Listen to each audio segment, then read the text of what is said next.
You're listening to OSA Greater Cleveland's AsiaTown Voice on WJCU's 8.7 FM radio. We're on Sunday mornings from 7 to 8 to provide an inside look into the Asian Pacific American community, culture, and events happening in Northeast Ohio. OCA AsiaTown Voice is volunteer-based, and we hope that you, the listener, will enjoy our program and give your support to WJCU.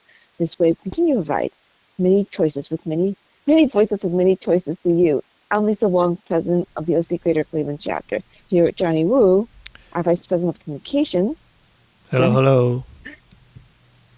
And now we're going to hear from our intern, Kaylee. Nick Molbike's here, too. Hi. Yes, and Nick is with us today. Hello. Our intern, Kaylee, has a short segment for us today. And here's Kaylee. You're listening to OCA Greater Cleveland's AsiaTown Voice on WJCU's 88.7 FM radio. It's Kaylee, and this week I wanted to share my personal experience as a Chinese American adoptee. I was adopted from Anhui Province when I was 13 months old, and for the first year of my life, I spent my time at an orphanage. I was found on Waysill Road outside of a migrant factory. I believe my birth parents are migrant workers, and someday, if the stars align, I would love to locate birth relatives.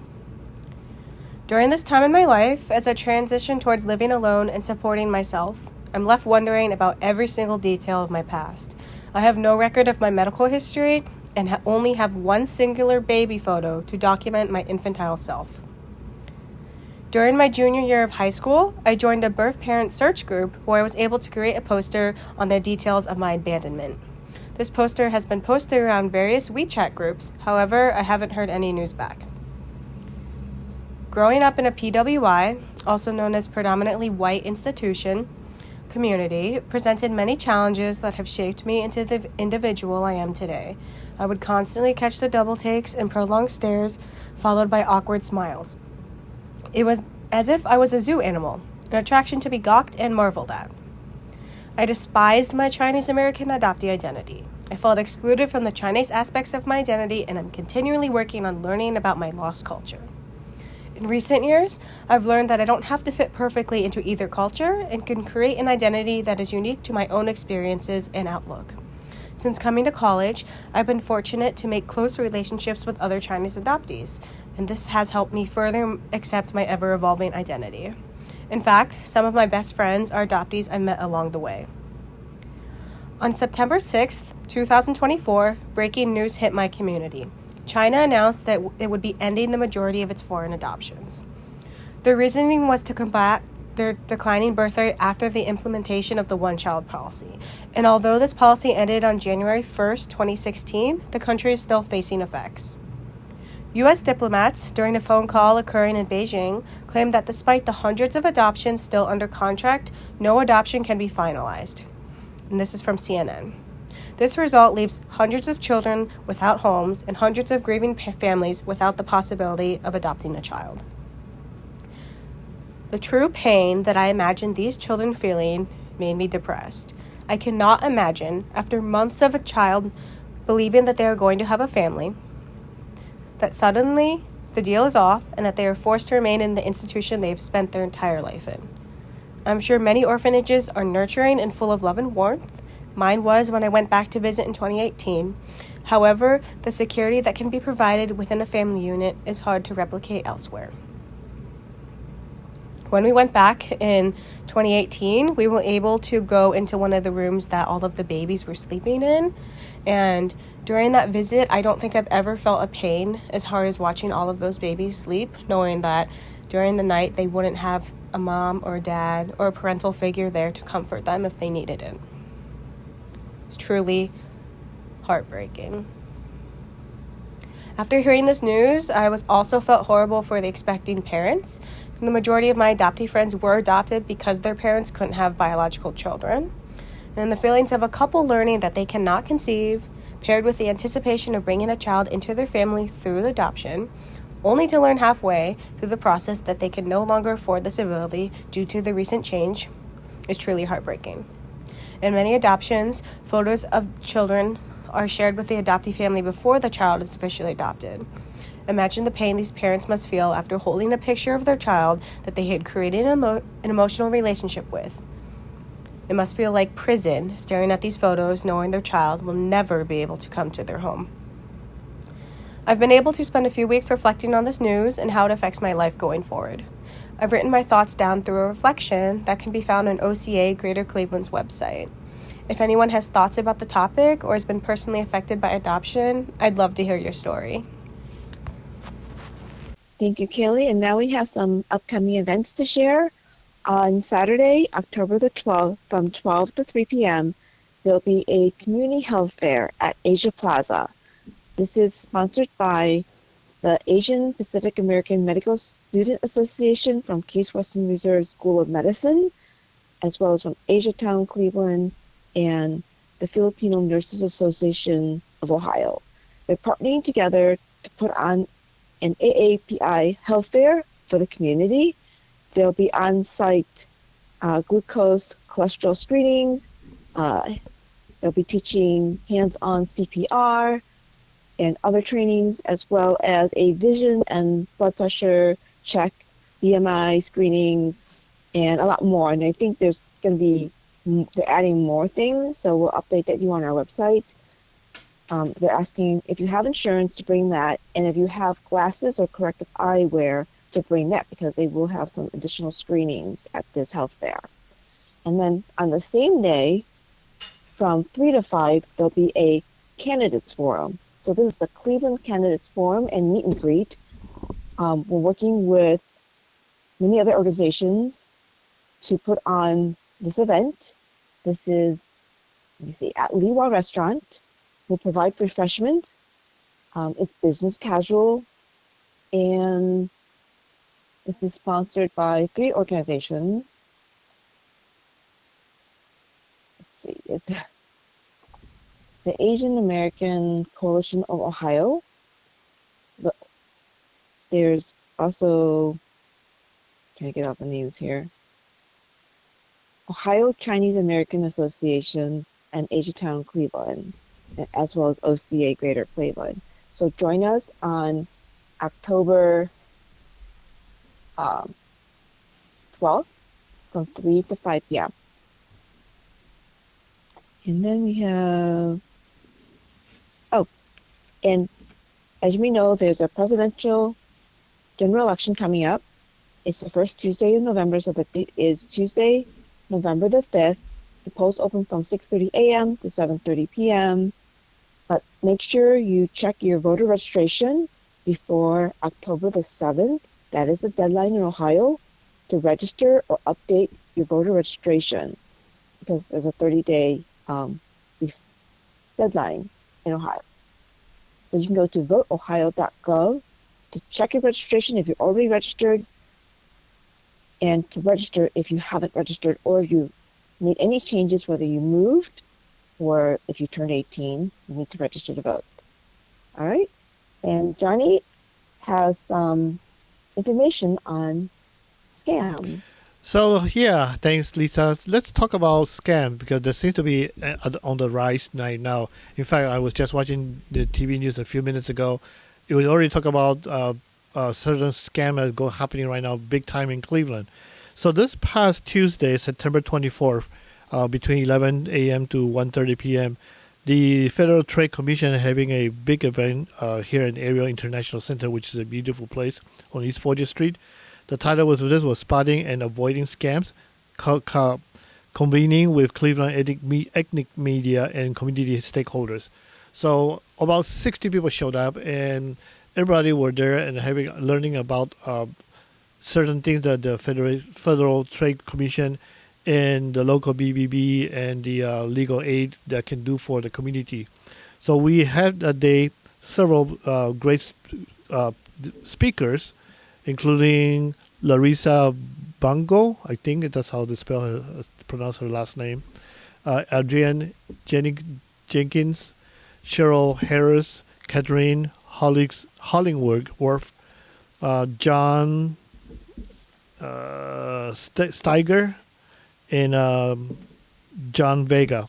They were there and providing information. As well as the FBI were there too. Small business owners and community leaders were there to talk about stuff.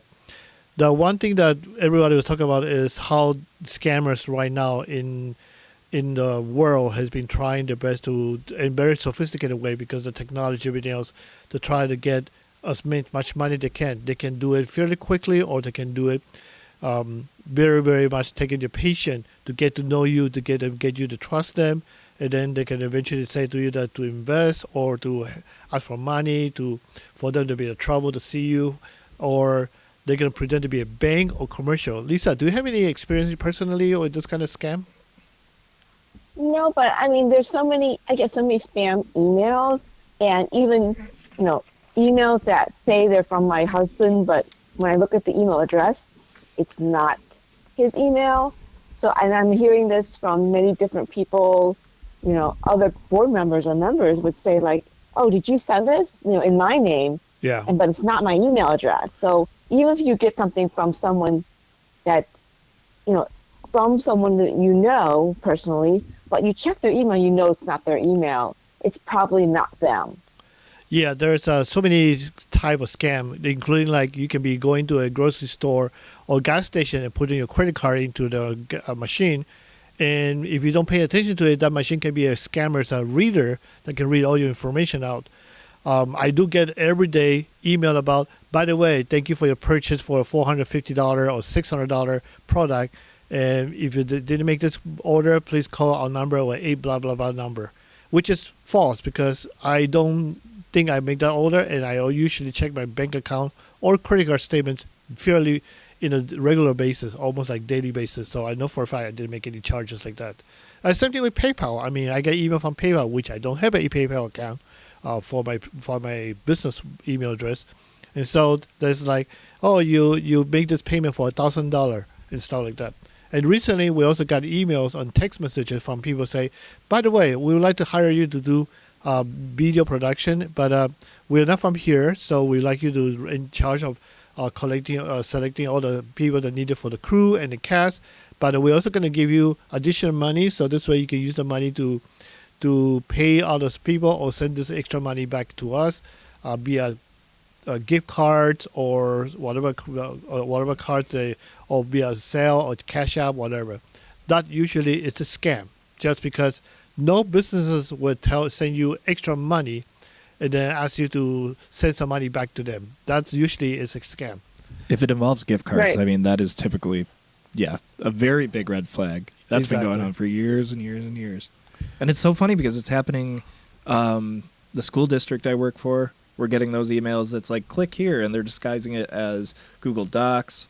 Or just yesterday, I saw somebody on my Facebook had gotten hit with one of those Bitcoin scams saying that they are Bitcoin certified. And what I find to be so funny about the post was that they shared a picture of a certificate with their name on it, actually.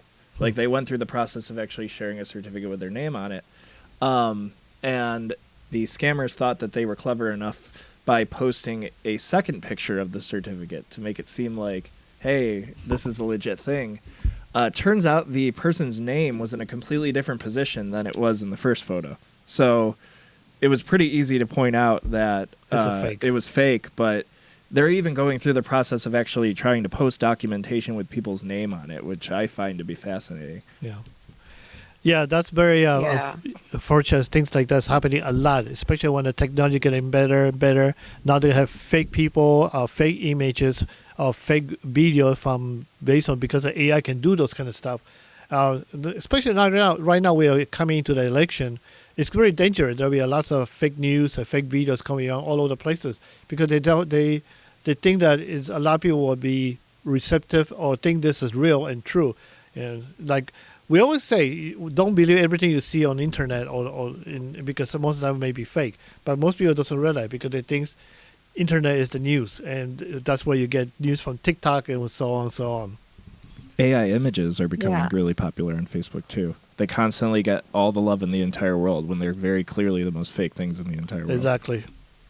So well, also like with AI and technology, they can take a clip of someone's voice and imitate it. I think grandmas are being scammed with desperate calls from people who they claim to be their grandchildren in trouble, but the best thing to do is call someone or call the the grandchild back to say like, "Are you okay?" Exactly. That know. happened to my grandmother actually, but it was kind of before all this AI stuff was happening.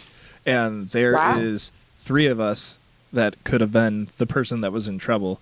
Realistically, at the time, probably 2. But they kept saying that it's your grandson. They didn't say like, "Hey, Which one? which one?" Because she has to ask that. Obviously, I would assume that those scammers are probably hoping that they're calling somebody with only one grandchild, and that way, you know. Yeah, and I think during the panel discussion, there was one lady talk about they've been getting phone calls from embassy or Chinese embassy or Chinese consulate claiming that they have a arrest warrant in China and this and that.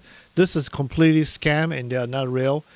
We do know for a fact during this meeting, this event was the federal government usually do not call you to tell you about you got arrested, a warrant arrested against you, or do you got violation with stuff. They usually just send you a letter via mail. So if you get something, a phone call like that, your best thing to do is hang on the phone, call the organization directly, and inquire about it. It doesn't hurt you to call. Yeah, Yeah, go ahead, Lisa. call a number that you know is true. Exactly. I do have a few things that you can do to help protect you a little bit. I just put this together fairly quickly. So Lisa and Nick, you guys have a copy there somewhere too. Basically Yes. speaking, I'm going to try to read a little bit and you guys feel free to chime in. One thing you want to do is every online account that you have, do your best to change your password regularly. And don't use the same password. Like I do, but don't use password. I know. I do as well. Yeah, I know it's hard to remember that, and that's the reason why on most of the Google apps or on the iPhone app, there's app that you can actually use to remember password for you. And it's very important to do this because sometimes you accidentally click a link on the email, and that person, whoever, when you click the link, they may have access to your computer right away, and they may have access to all your browser's password information. So you make sure that when you save your stuff, like on a Safari, in Firefox, in all the different browser, where it says save your password, you should want to say no to that because when you save it, you can access the information. Anybody using your computer can access that information. They are not encrypted in a way that you would think it will be safe enough. So change your password regularly. At least once a month you can, otherwise once a year if you're that lazy. Or use a very, very complicated password whenever you can. I change mine maybe once a year now just because be safe. Check your credit card statement or bank statement regularly as much as you can. This is very important because if there's a charge, you will see it right away. I check mine or all my credit cards because you have mobile apps now. You can check that while you're sitting in the bathroom using the toilet seat. And just check your credit card or bank statement and see whether or not there's any suspicious credit charges and such. Right? Well, you can. Here's another thing that I tried using. I noticed that. We'll see. What I do is I have like those alerts that any Yep. charge over 1 cent or $1 to text me. And one time I was, in a car driving to a conference or riding in the car going to a conference, and I got a text message that there was a purchase. I'm like, how is that possible? I'm sitting in a car for 2 hours. There's no way I made a purchase. So I called the credit card company to report it. They immediately shut down the account, had to reissue a card. But I mean, those things happen. So it's really good to get those alerts set up. Doesn't cost you anything. I right? had that exact same thing, funny enough, happen to me. I would assume that's probably like a gas station thing, right? It can happen that way. Yeah. Also, very importantly, I recommend people using credit cards to do any transaction instead of your debit card. Reason for it is very simple. With debit card, they take your money away immediately. With a credit card, they usually have a little holding, and you can dispute right away and without having a problem. So for anybody who does not Right. have enough money in the bank, avoid using debit card and open a secure or any credit card that you require $200 deposit for, whatever, something like that, what they call the secured credit card. This will help you a lot in the sense that you start to spend money on, you start to spend on stuff you need. This way you can protect yourself a lot more. It's a layer of protection. And of course, if you are being, victimized, not victimized, you'll be hurt or you actually got an email from your bank telling you that your information being compromised, They will give you a free access to credit report, and go ahead and do that. And by the way, all your credit cards mobile app also include any call alert for any suspicious spending or your information on the dark web. So sign up for that too. They are free. And this way your credit card company will actually monitor your information, like your credit card, your email address, your phone number, your address, to see whether they appear on the dark web. If they are on the dark web, they will alert you, and you know for a fact it's time for you to change your password. And this is kind of the next topic I have here is email. Email. We get lots of email all the time. And like myself, my email address for my business has been around since '98. So it's been a very, very old email address. And so people sometimes will send me emails saying that, hey, click this link if you need to know more, or click this, or I'm in trouble, click me here and help me out, or something like that. I usually don't do that, because I know for a fact my friend, when I ask me directly like that, just send me a link and ask me to click on it, they will usually send me a phone call, give me a text or phone call. And also you may have an email sometime about, did you approve this purchase? Click this link to disapprove it. And don't do that. Anything you see on the email like that, Right. avoid. And the scammers also can use pretend to be you, having your name on it. So on my case, it will be Johnny Wu, send an email to Johnny Wu, and saying that you spend all this amount of money in this place. Click here to dispute, blah blah blah. All those are called phishing, and it's very dangerous. Don't click on those. If you have a a problem, reach out to the person. Reach out to, let's say, for example, you send me emails and there's a link there, and there's nothing else besides just a link. I would not call. I know not click on the link. I would do is I'll call Nick or text him and say, Nick, did you send me this email? And when you say no, then I know this is not correct. This is a scammer. So you can double check everything. Yes. Also, like, sometimes they send PDF. Like, I get like things like an invoice that's PDF. Like, well, I didn't buy anything there, so I'm not clicking on it. I'm not opening a PDF or clicking on a link. All those could hold a virus. In Google Drive, I mean, like I said, I work for a school, and when I get something that, obviously just checking the email that it's being sent from is very important, but we get links all the time from, which is like, we have schedule changes and stuff like that. Like, if somebody was to have picked up on something like that as a regular occurrence, it would be so easy, obviously, to be able to send us an email saying, click here for schedule changes, and then have it go to somewhere completely different. Right. And I got another very good example. Recently, one of our friends somehow accidentally clicked on a link, and she somehow mass email everybody on her email account and sharing a Google Drive link, which is very dangerous, because if you open that, you're going to be doing the same thing also to everybody else, like a spam and a scamming way to do so. So we have to be very careful. I also remember like 2 years ago, one of the organizations which Lisa now belongs to had an issue where the executive director accidentally clicked on the link and lost $75,000 via wire transfer. And fortunately enough, that money got recovered. So because somehow the other end got suspended, and so the money got returned back. So that was very scary. Your whole life saving can be gone by accident, because you're not paying attention on what you do, and then you click on the link and the scammer got all your money. So here's another thing happening right now a lot too. When you get a phone calls or call alert, discussion question, asking, can you hear me? Can you hear me? Never ever say yes. Because that's where they're going to record all your conversation with them and use your yes when they're going to use your name, pretend to be you, and then call your bank. And then when the bank says this is correct, and then it will play back the voice to say yes. So never use the word yes on responding. If somebody said, hi, is this Johnny Wu? You say, who is asking? Don't ever tell yes or no answer in that, because that would be very dangerous, because now the scammer can use the voice, like Lisa mentioned earlier, as AI to tap into your bank account and spoof your information and then change your information right away. This happens a lot, especially for people getting phone calls. They say, can you hear me? Can you hear me? And then you say yes. And somehow a few minutes later, you completely lost your phone number and phone because all the phone information got directed to your dear spoof phone system they use. So very dangerous that. Don't do that. Be careful. Avoid responding to any social media private messages like somebody you don't know to say hi. I get that every day. Yeah. I don't even know why. I get that and people writing me in Chinese. Oh, your cat is so cute. What kind of cat is this? I don't respond. I just block right away. Because those are people who usually Right. want to pretend to be building a relationship with you and then trying to get you some money out of you.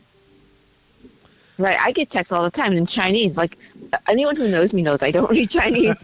And so, I mean, and then I just block it because I know it's not for me. And then, yeah, I've been getting like a lot of like hi messages. I'm like, if I don't know who you are, I'm not going to respond. Exactly. Because when I do contact someone, I do save your information. So I know if you call me back or we're communicating. I already have your information if we're communicating. Yep. If not, I don't know you. I won't respond. And I mean, some of these people also, once you get to communicate with them, they will copy your profile and create a fake account on like you. Like for example, recently I just found out somebody created an account, mdi.film on Instagram and pretend to be me. And so I realized I probably had talked to someone else in the past and they get that information from me. So That's like we pretty mentioned, scary. yeah, very scary. Nick also mentioned this earlier that, oh, you got an email or phone call saying, oh yeah, your grandson is hurt, or I got one time that said that Darian, our friend, I got a phone call saying that he was in Italy and he is hurt and he couldn't have money to come back home. So I called Darian and I said, did you send me that message? He's like, huh? So we knew right away it is not him. It's not him just sending me that. So that happens a lot. So be very careful with that. If you're confused and you don't know whether this person is true or not, is legit about what he's saying, he or she say, the best thing to do is call the person, the person involved directly. Like if you find out about your sister getting into trouble, call your sister to find out whether that's true or not. Don't believe any stranger saying. Or if you hear something from police department said, your son Nick is hurt. I need you to wire money, or he got arrested. Don't believe that. Call your son, check everything up, and find out that also you can find out the person's name. I think at the meeting there was also a police officer, detective said that somebody being impersonating him, calling people out, asking people to send him $50 gift cards. It's always the gift Yeah, cards. and it makes no sense. It's not true. Yeah, It's most not likely true. a scam. Exactly. Of course, you can be. Here's another one: is when you're doing browsing on the internet, you're doing a search and you accidentally click on a link, and then that link suddenly go to somewhere that's very shady website, and everything closed down, and the power said, "Warning: your computer got infected." Remember that, Nick? It did have, yeah, a few times. and it was a website that like we would have regularly had gone to, or I think it was like, and not to divert away from this, but when we were doing stuff for Horror Hotel, there was people that were like infiltrating our website, wasn't there? Yep. And it's like you go to these film festival websites, say they just haven't been used for a while.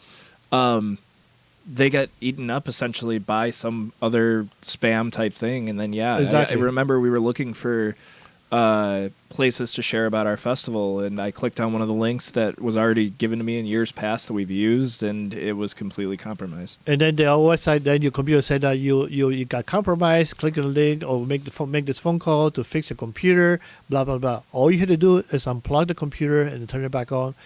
Close down the browser, open it back up, and don't let it to restore what you shut down before, and you're good to go. Mm-hmm. Your computer is not compromised. I also get this a lot. I get daily, maybe 5 to 6 emails about, oh, by the way, we have approved you for a loan for this $50,000, $100,000 loans. Like, yeah, right.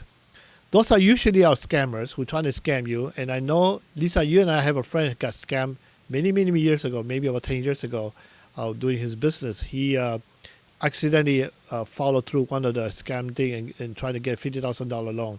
And obviously, he got a loan, but he also paid double the amount of interest back. So Wow. that's not something you want to do. I also mentioned this earlier about people trying to pretend to be doing business with you and then try to ask you to send them more extra money. And that's something that you know for a fact is a scam. Like I mentioned earlier before, that government institutions do not call you. They usually mail you if there's an issue. If you do get a phone call from them or from police department, the best thing to do is find out who they are, write down their phone number, and call and search for the actual number of the department. If it's from PayPal, call PayPal directly. Don't call the number that's in the email or whatever they give you. But you want their information because they can also, so you can let the company know that somebody's impersonating them and trying to scam people. Let's see what else we have here. This is another one that's been coming a lot. I get this all the time too. I got an email say you have been watched. I know that you've been secretly playing with yourself because we activated your camera and see what you're doing. Blah blah blah.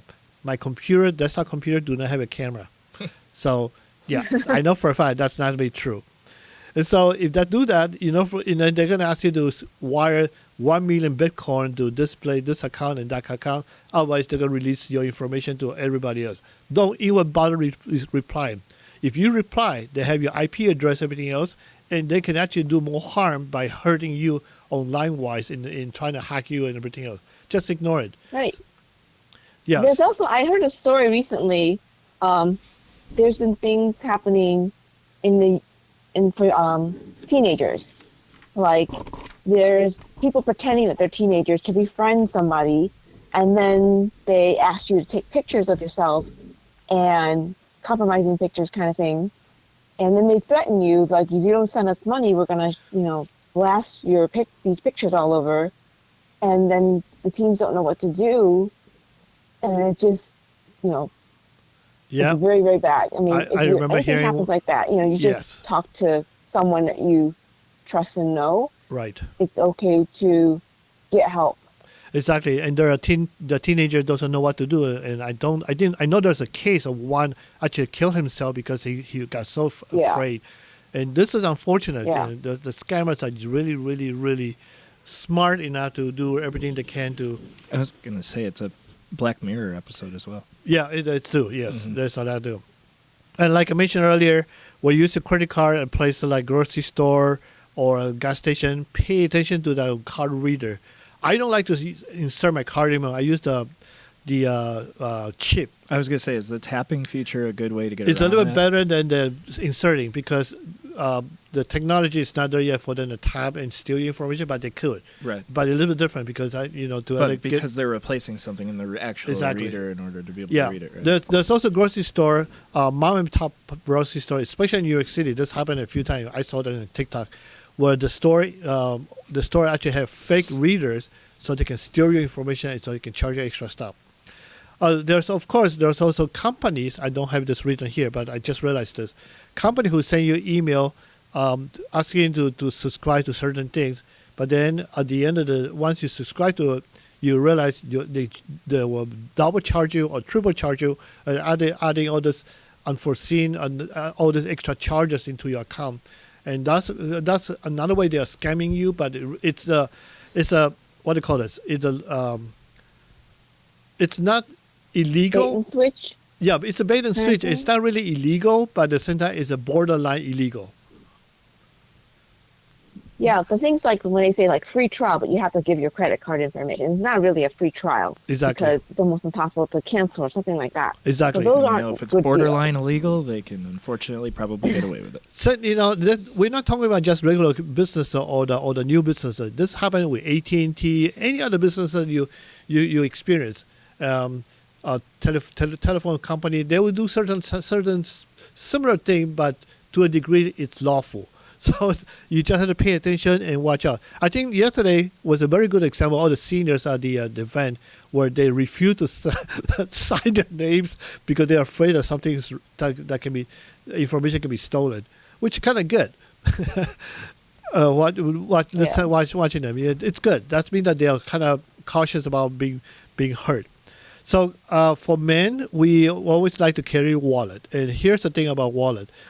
If you go to like a big event area, like Disney World or somewhere, a big event, amusement park New like York? that, or New York, yes, if you have a crowded area and your wallet is and people can scan information from your wallet without touching you, as long as they are standing next to you.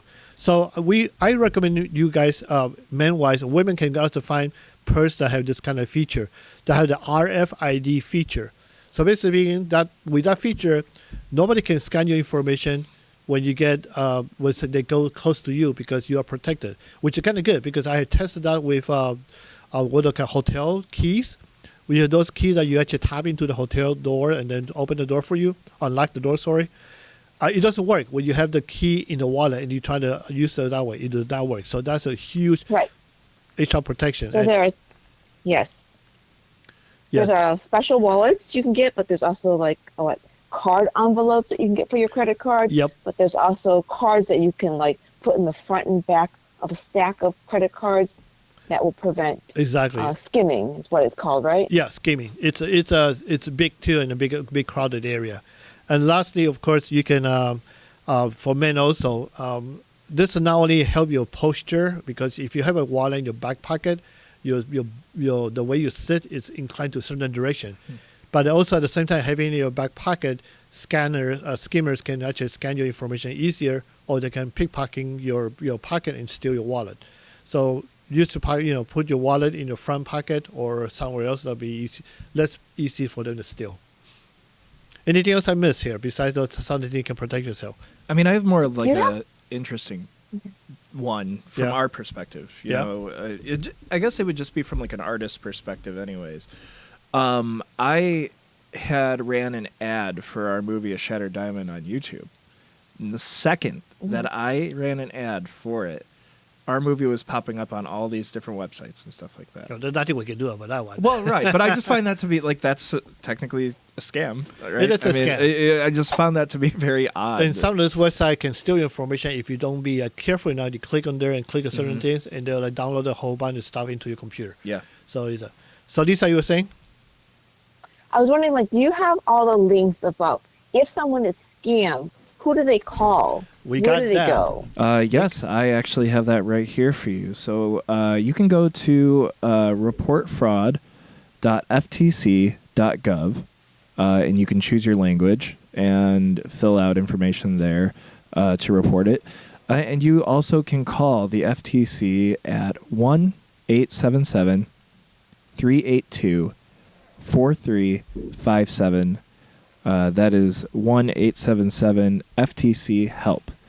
You can remain anonymous, speak in your own language, and they give you as much, and you can give as little of information as you want, but it's great resources in order to be able to do that.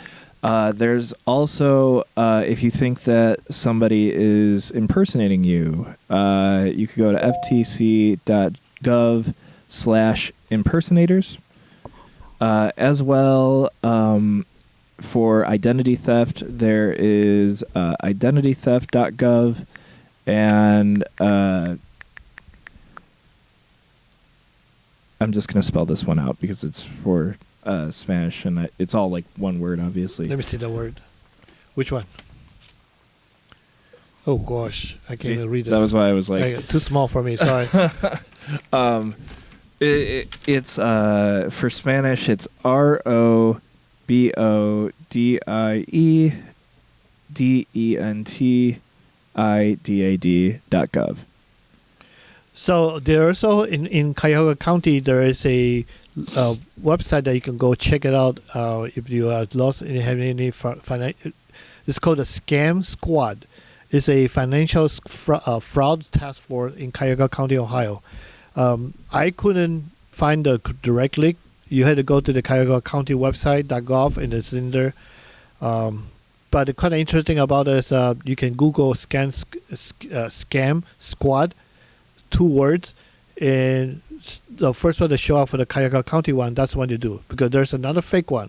Do not go to scamsquad.com. That is a scammer's website. Oh.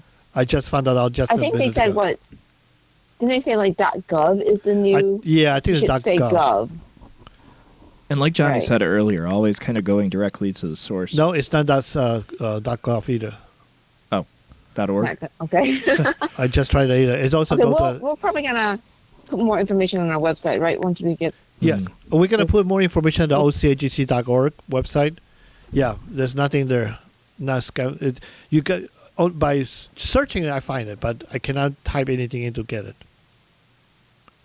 Okay. So just be So very there's just- careful. Yeah. Overall, just if you feel suspicious about anything, and you have any concerns, it's better to be safe and just seek out the source or I was gonna say going directly to the independently. company. Yeah. Yeah. yes. Check out the Don't trust the phone number they give. Don't trust the link they give. Don't trust the website they give. Go do your own search.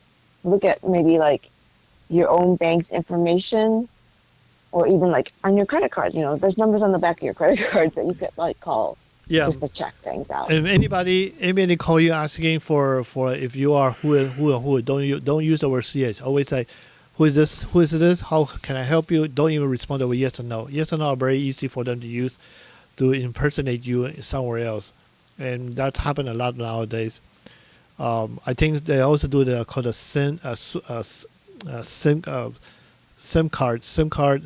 swapping now, which I don't exactly know how they do that, but apparently they can call you, and then when you use the word yes, they can call the phone company and pretend to be you, and then swap the number to their phone.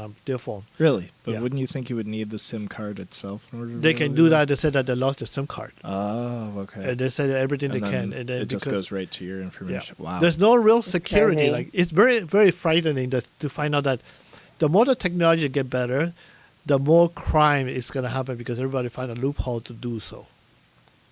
So it's very sad, isn't it?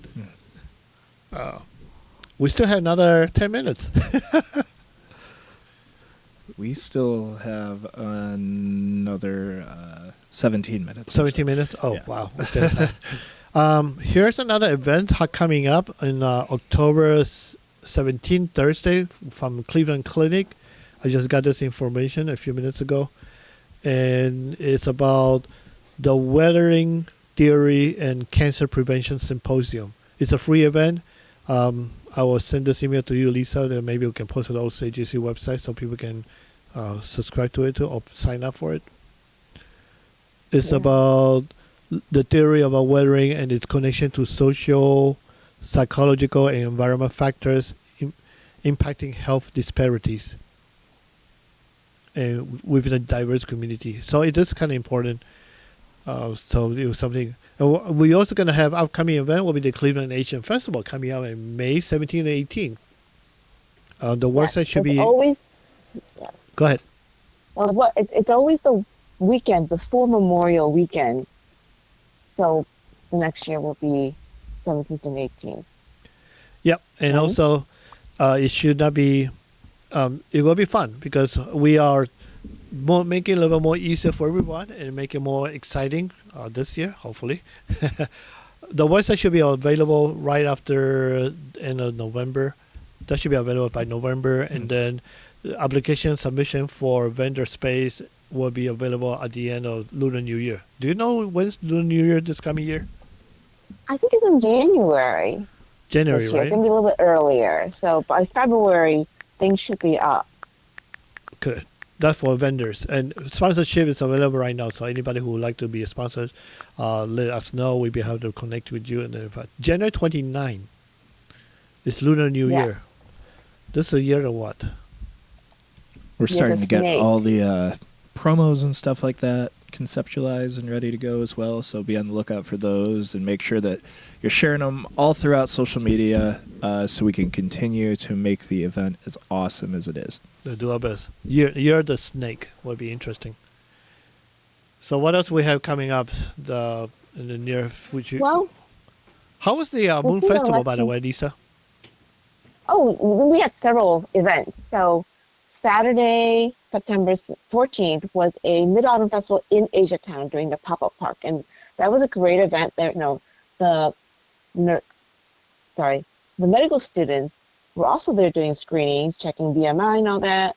We also had Grace Lynn, book author, doing storytelling and giving away free books. So that was exciting. There's a wishing tree that people can write their messages and hang in the tree. So it's probably still up. If you go to AsiaTown, like East 33rd and Payne Avenue, there's a tree on the corner that has all the different wishes. It's quite pretty. Um, there's also the Cleveland Public Library has an art box there. I think it's open on Saturdays. During the event, there was Zygo Press, and they basically had like prints that people could make for the Mid-Autumn Festival, kind of like as a souvenir. They come to Cleveland Asian Festival, and they always do something special for every event that they do. So it's quite cool. And I hope they come for Cleveland Asian Festival because it's actually a very cool process to get a souvenir like that. It's like one of a kind souvenir. So check that out. And let's see what else. Yeah, and basically when people came to that event, it happens every year during the Moon Festival holiday. They visit every booth. And OCA was there doing voter registration. They would get a moon cake, a free moon cake, for visiting all the different booths. It's like a passport program.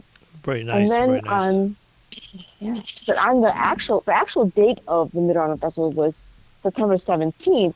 That's also National Voter Registration Day. So, OCA had a networking mixer where we had free headshots. So that was pretty cool and fun. A lot of people in our community got free headshots that day and discount drinks, like $5 drinks. So it's a very fun event. So we'll probably do more like that in the future because people enjoyed it so much.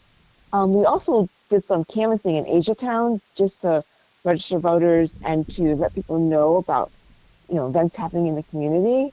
So we're also, in October, we'll be doing a lot more get out the vote efforts. So if anyone wants to volunteer, they can just contact me, contact us through our website to get in touch with us or through our social media.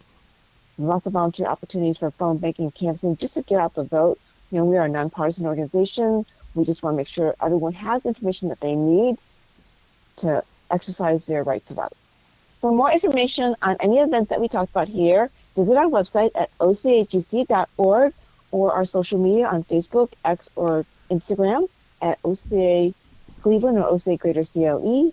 Thank you for listening to OCA AsiaTown Voice on WJCU's 80.7 FM radio.